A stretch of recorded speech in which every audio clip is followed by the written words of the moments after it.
What's up, everyone, and welcome back. We're continuing this complete Game of Thrones rewatch here.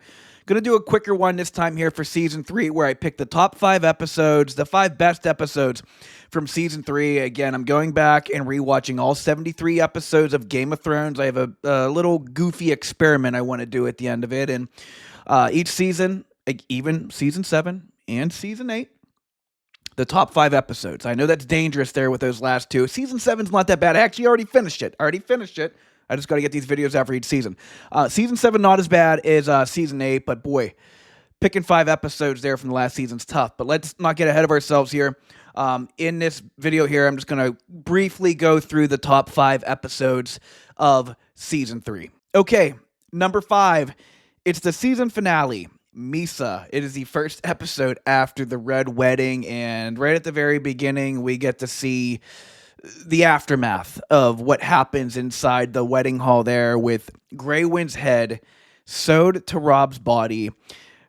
The first time I saw that, again, it shows you how much it resonates with you. First time I saw that, it gave me a nightmare. It still to this day gives me nightmares. Just seeing Grey Wind's head, this abnormally large head, sewed to Robb's body on top of a horse and paraded through the twins it's disgusting, horrifying. It makes you angry, sad, mad, all of those emotions. So we get a lot of Red Wedding aftermath stuff.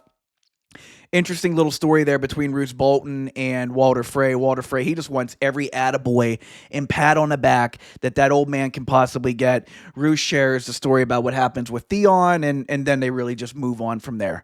So that was the big moment there. It's a lot of talking in this entire episode. Some of the other action sequences are when Ygritte puts 3 arrows in Jon Snow. Like, buddy, if I can't have you, nobody can, and you sure as shit are not going back to the wall. You're making me look like a loser here. So she puts 3 arrows in Jon. Jon takes off. Do you really think that 3 arrows are going to take that man down? Come on now. Come on. Lastly, Dany is Mhysa. She is mother to the Yunkish. I think that's the correct way to say that. She liberates another city, and she's crowd surfing and Mhysa and hip hip hooray. Great. But look, to be real with you guys, I don't love Dany's tour abroad. I always just wanted to see her go back to Westeros. I don't care if it's through the books. I don't care if it was on a show. I just want to see her get to Westeros. Obviously, we're still waiting on that from the books. As George now opens up a tavern or an inn or something like that. I'm going off topic here. I don't like to go overboard about silly stuff like that because you don't know how involved he is. He may just simply write the check. But it's just funny. It's always something. All right. Get the book done, George. Get the book done. But yeah, Dany's Mhysa, and I don't know. I just, in this rewatch here, I'm just like, okay, well, we got to go to Meereen next, and then she's got to liberate Meereen, and then there's problems in Meereen, and then it's like, okay, I have the amount of people I want to get to go back to Westeros. Let's go back to Westeros. I don't care about Dany's time abroad. Maybe the first time I watching it live, I probably was more interested in it, but on a rewatch, knowing that it really amounts to absolutely nothing at all, I just don't really care about it. This was like those moments where I'm slipping down, I'm starting to look at my phone, did my pack stamina recover on Pokemon Pocket? Stuff like that, those dirty and deranged thoughts start creeping back into your head anytime we switch over to Dany, in Astapor or Yunkai or Meereen. It's goddamn, man, just get us to Westeros where stuff really matters, because everything before that, again, it's great what she does, but it's really all for naught.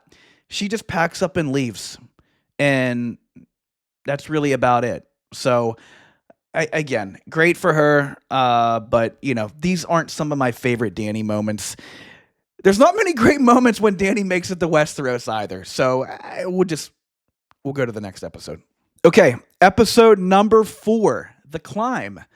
That's right, where Jon Snow and the Wildlings have the very daunting and epic task of climbing all 700 feet of the wall to get to the other side so they can kind of sandwich the Night's Watch when Mance attacks with all of his power north of the wall, and then Tormund and crew, the Thens, will attack south of the wall.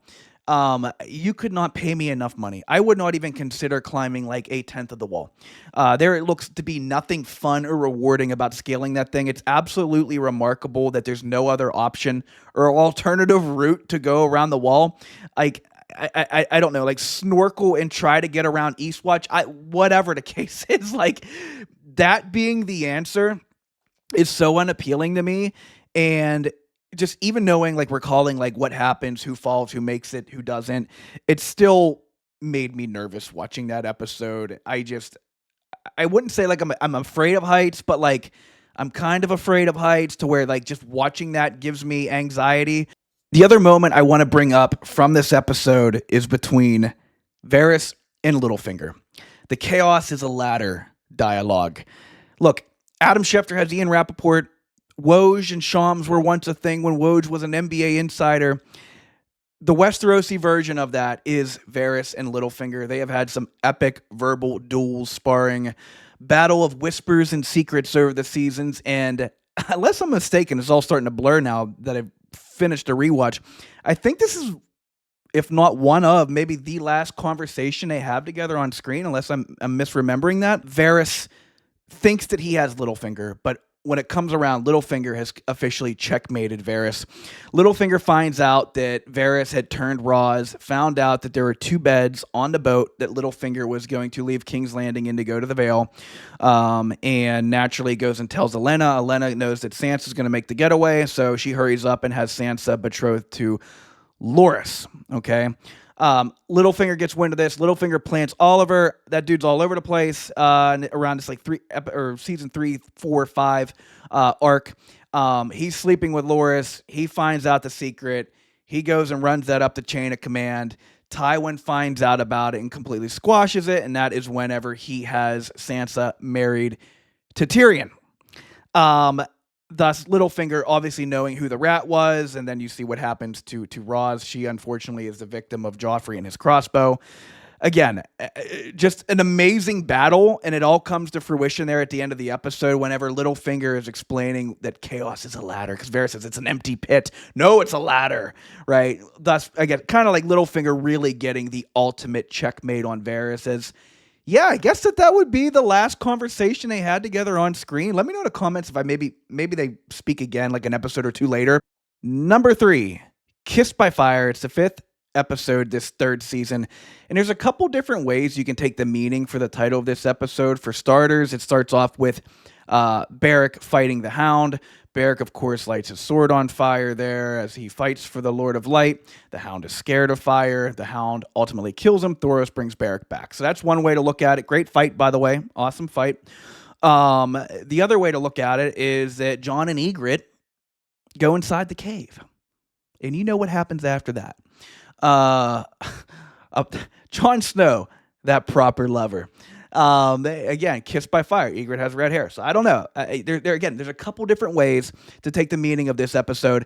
The other big thing that happens in this episode is that Rickard Karstark kills the Lannister boys when they were supposed to be under the protection there at River Run. Robb gets word. Robb beheads Lord Rickard Karstark. And then the Karstark army, we're done. Later, man. We're going back north. You killed our lord, and we are out of here.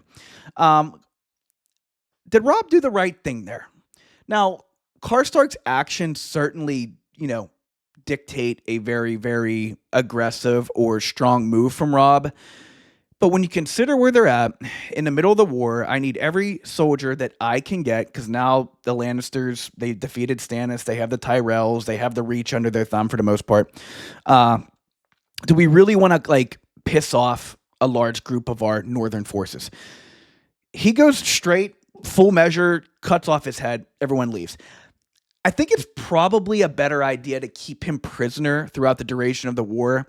That way you have the loyalty of his men there, because, hey, look, he's our prisoner. If anyone steps out of line or does anything crazy, then it's his head.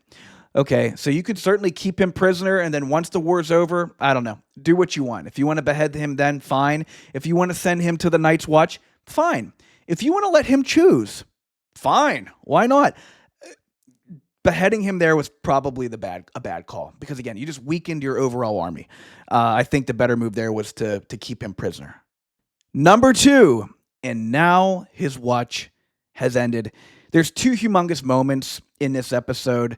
The first one obviously being the mutiny at Craster's Keep, and now his watch has ended is obviously alluding to J.R. Mormont, Lord Commander Mormont, where some of the Night's Watchmen, what was it, like 13 or 14, I think they say, they've just had enough. They're back at Craster's with their tails between their legs, with everything that they'd seen out there at the Fist of the First Men with the White Walkers.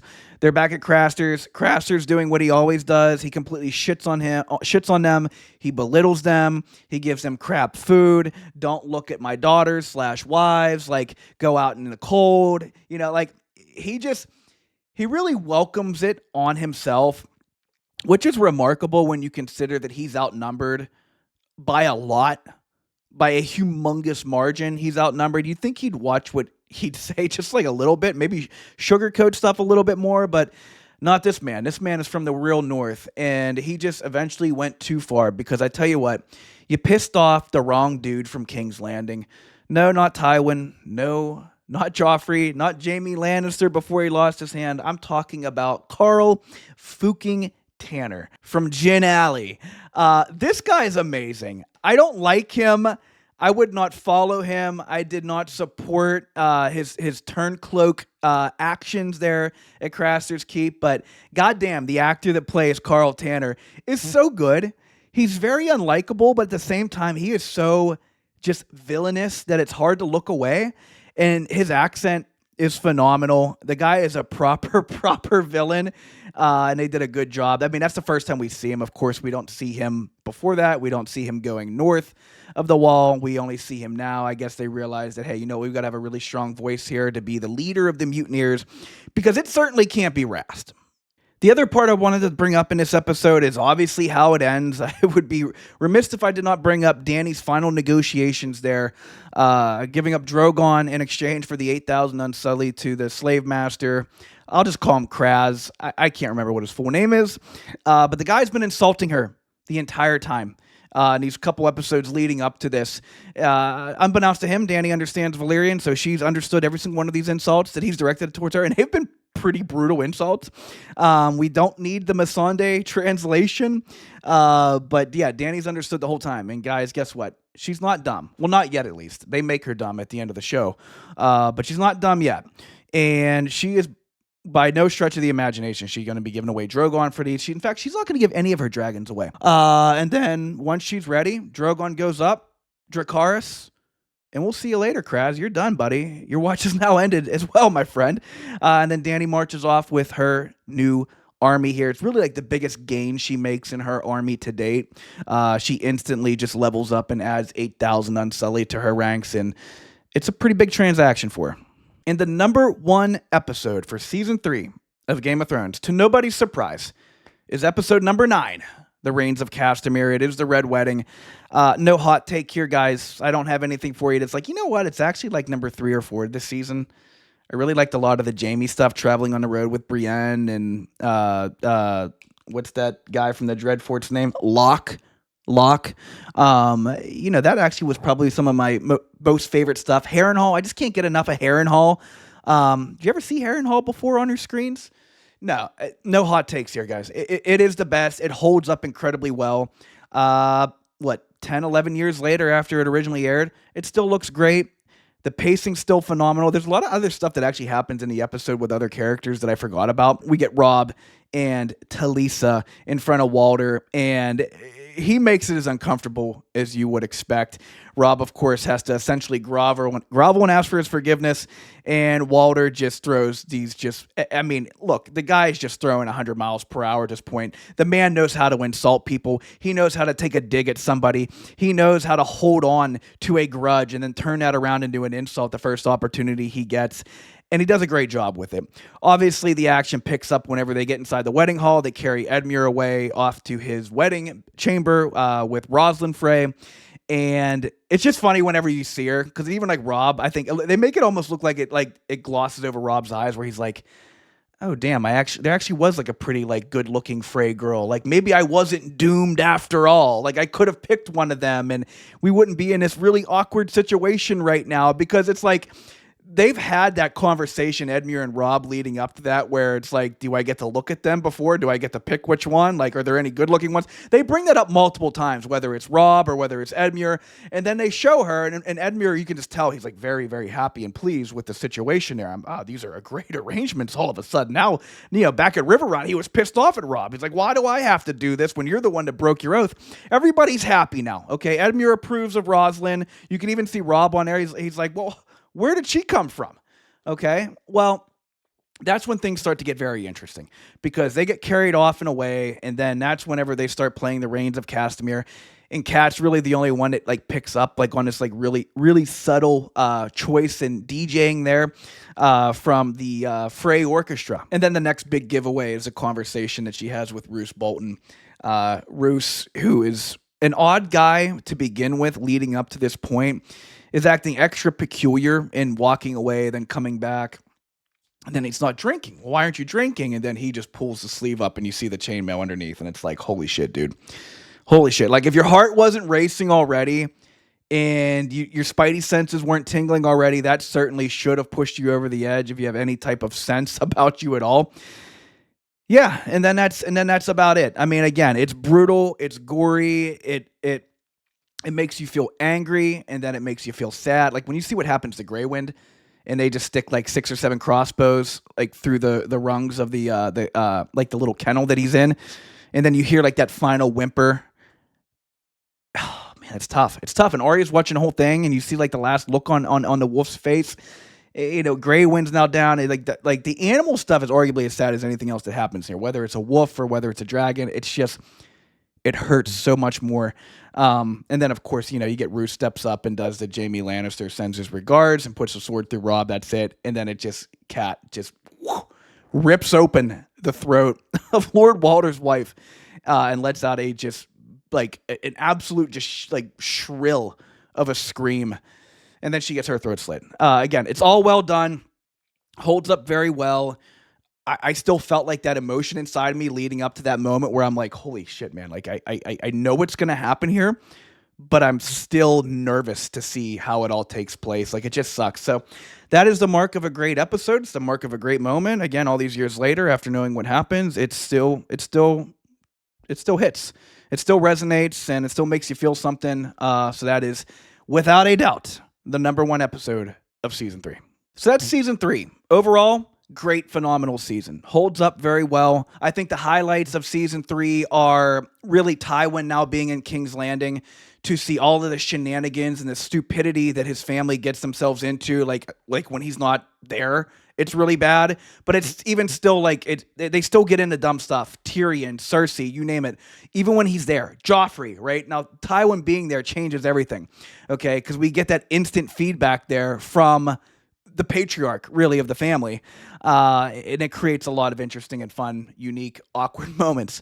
So that's great. Okay, you infuse the Tyrells in the Queen of Thorns, Olenna Tyrell in King's Landing. That creates a lot of conflict as well in the city. So really everything that takes place at King's Landing is great. Okay, and it still holds up very well, and it's still interesting despite knowing everything that happens. You still have Varys and Littlefinger going at it. Tyrion's now been demoted to Master of Coin, so he's still like he knows what that power tastes like from season 2 when he had the Hand of the King badge, and now it's been taken away from him. So he's just trying to like buy favor back from his dad. So everything at King's Landing was great. The thing that's really good in this season is Robb's campaign, the northern campaign through the Riverlands. Robb got off to a great start, and then Robb burned out very, very hard. It's almost like when you see like a college athlete who's killing it in the pros as a rookie, and then like the length of the season kind of like gets to them by the end, and they kind of burn out by, like maybe the last month. It's kind of like, that's like, Robb used to sparring like in the Winterfell training yard, and then he goes off to this hot start in the War of the Five Kings, and then like his like youthfulness starts to show, and really it's preventable. All right, he makes a stupid, selfish decision with Lady Talisa, and ultimately, it cost him. Now, would Tywin Lannister have still sent the letter to Walder Frey and got Roose Bolton on board, even if Robb did stick with his oath? Maybe. Possibly. but Robb spitting over that on that oath there, especially on a person that takes a slight very badly in Lord Walder. You're just playing with fire there. And then the last thing too, I didn't really talk about him at all in this video, and I just want to bring him up, but I think I'm pronouncing the actor's name right. Tywin Lannister, the guy that they cast to play Ramsay, is so phenomenal. They nailed that casting. Every scene that he's in is electric. You can't look away from the guy. He is charming one moment and then horrifying in the next, and they just knocked it out of the park there. So I just wanted to give him his flowers for that. Some of the Jaime stuff in Brienne's a little bit boring here in season 3. Again, it's a lot of just walking and talking. Dany marching from place to place, liberating place to place. Again, it's just not my favorite stuff. I want to see her in Westeros. And then we get her in Westeros. And, yeah. Be careful what you wish for. But again, look, phenomenal season. Let me know in the comments what you guys think. Did I get it right with these 5 episodes? Am I completely off? What would you rank your top 5 episodes here for season 3? We're on to season 4 next, and oh boy, it's a banger. It's great. Season 4. I'm going to gush about season 4 in that video. It's phenomenal. Even on a rewatch, I'm just going to stop because I'm going to keep gushing about it. Season 4 is great. You guys are the best. Drop me a comment. Let me know what you guys think, and I'll catch you on season 4's video. See ya.